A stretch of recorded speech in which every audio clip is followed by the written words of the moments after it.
Je vous le disais en titre, la réhabilitation des axes routiers, c'est l'une des activités du département ministériel en charge des infrastructures en cette saison pluvieuse.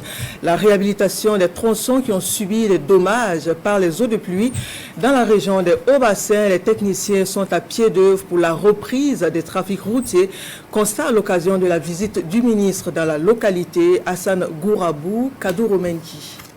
Sous la houlette du ministère en charge des infrastructures, plusieurs routes ayant fait les frais de la forte pluie du 29 juillet dans la région des Hauts-Bassins sont en voie de réhabilitation. Nous sommes ici à Takaledougou sur la RN7, route Bobo-Dioulasso-Banfora-Niangologo, frontière de la Côte d'Ivoire. Les travaux consistent en la reconstitution de la digue routière et du talus, suivi de sa protection. Sur le tronçon Badara de Bama, la RN9, route Bobo-Dioulasso-Faramana, frontière du Mali. Les équipes techniques sont à pied d'œuvre pour le montage d'un pont Bélé. Les principales étapes, c'est de monter l'ouvrage en arrière, sur une des rives, et de la pousser pour faire passer, avec un avant-bec, c'est-à-dire que c'est un prolongement de l'ouvrage qui permet de franchir la brèche de l'autre côté. Et ensuite, nous la posons sur ses appuis. L'activité a fédéré des énergies et des compétences nationales à travers la mise à contribution de plusieurs expertises venues de différents milieux du Burkina. Et chaque direction régionale voisine à la direction régionale de Hauts-Bassins a pu envoyer deux techniciens. Nous avons effectué une reconnaissance du site et ensuite la deuxième phase qui consiste à l'étude. L'étude de la construction du pont. Et ensuite, on a procédé au lancement des travaux et le plan de transport de matériel.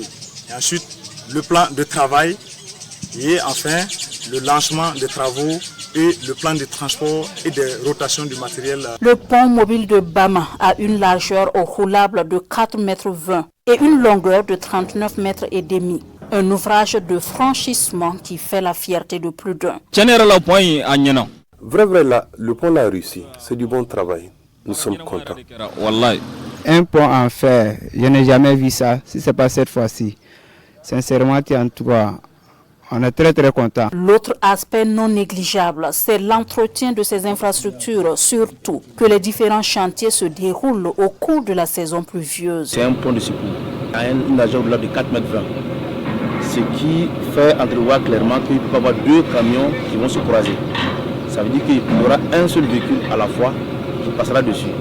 Donc ce qui demandera effectivement qu'il y ait de la discipline au niveau des usagers pour éviter que quelqu'un ne force et crée des désagréments. Parce qu'après, le ministère entrevoit construire un pont définitif en lieu et place de celui qui est là, qui va permettre de passer la saison. Nous demandons aux usagers la prudence et beaucoup de patience et de suivre les consignes données par les agents qui sont chargés donc de réglementer cette circulation-là. Des équipes techniques présentes également sur l'axe Bobo-Dioulasso-Orodara, frontière du Mali, pour le montage d'un autre pont mobile sur la RN8 au niveau du tronçon Badara de Orodara. Des équipes qui n'ont ménagé aucun effort pour permettre que le réseau routier dans les Hauts-Bassins présente un meilleur visage.